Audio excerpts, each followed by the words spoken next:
Now, placenta abruption. Again, before I start, I also want to mention, like I have done in my previous video, these videos are not meant to scare you. Rather, they are meant to encourage you, empower you to make the best decision for you and your unborn child. So,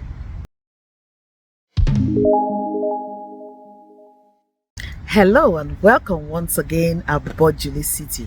How are you keeping? I hope you're keeping well and safe. As usual, I'm always excited to be here, and I'm glad you are here. Thank you for clicking to watch today's video. You're highly appreciated. So we continue with our pregnancy care series, and we are continuing to focus on the placenta.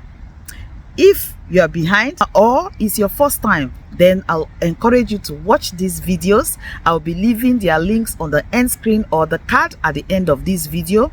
Better still, you can click on this channel icon, JulieCity. Click on it, it will take you to the main page. Click on videos and you will have a chronological order of the videos as I have completed them, so you can be up to date. Now, let's come back to the placenta. Before I start, I will dedicate this video to the memory of my beautiful late sister-in-law, Peace Ogolo, who unfortunately passed away in May 2023 as a result of placenta abruption. She is the inspiration behind the placenta care series, and I pray that her soul continue to rest in peace. Now, placenta abruption.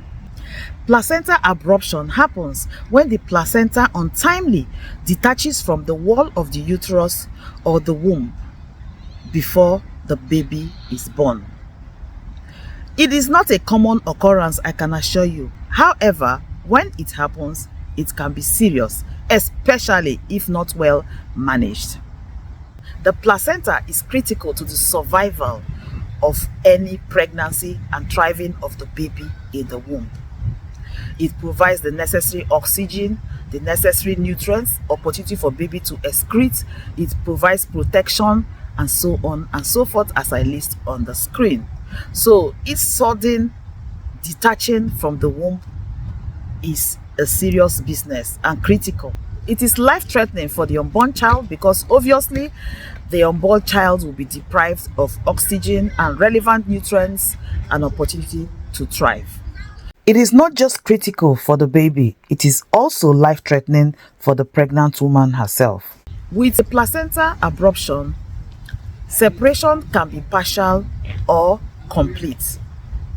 Either way, if you notice any bleeding, sudden back pain or lower abdominal pain, it's very important that you consult your midwife or your healthcare professional who is looking after you in pregnancy. Signs and symptoms of placenta abruption includes vaginal bleeding, lower abdominal pain, backache, or contractions that are very persistent and frequent.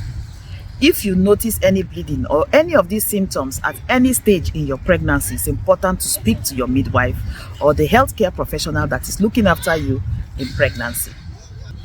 Sometimes the bleeding might not be very obvious immediately, especially if the blood or the bleeding is trapped inside the abdomen, which will be causing tenderness and rigidity, causing pain or even contraction. So if you have any of these symptoms in pregnancy, it's important to consult your midwife or your doctor looking after you in pregnancy. Again, like the other placenta situations that we discussed in my previous video, placenta abruption has no definite cause. However, there are some risk factors that can open someone to placenta abruption. Firstly, a person who has had placenta abruption before has a higher chance of having a repeat placenta abruption.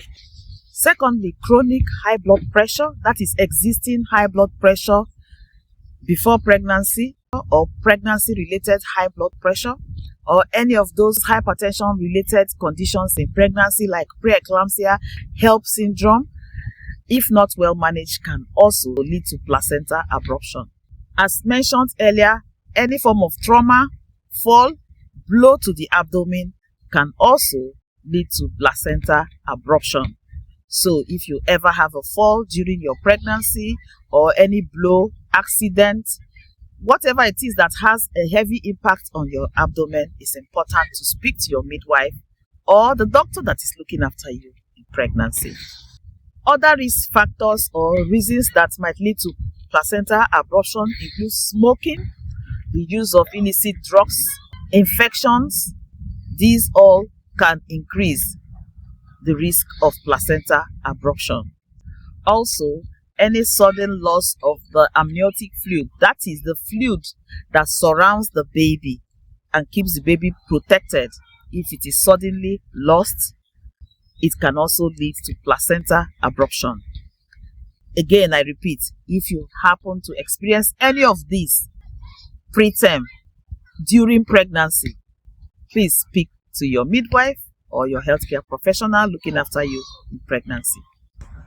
Like I said earlier, placenta abruption is not common. However, it is a serious condition for mother and unborn baby when it occurs.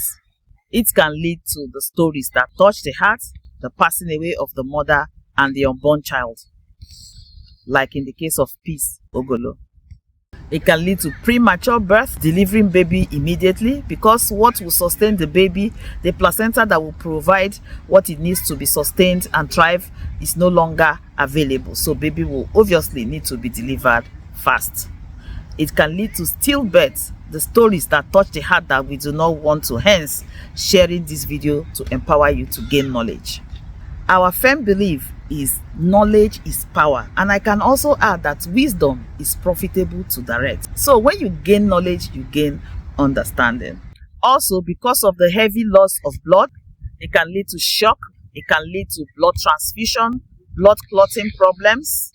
It can cause kidney failure because of the massive and sudden loss of blood.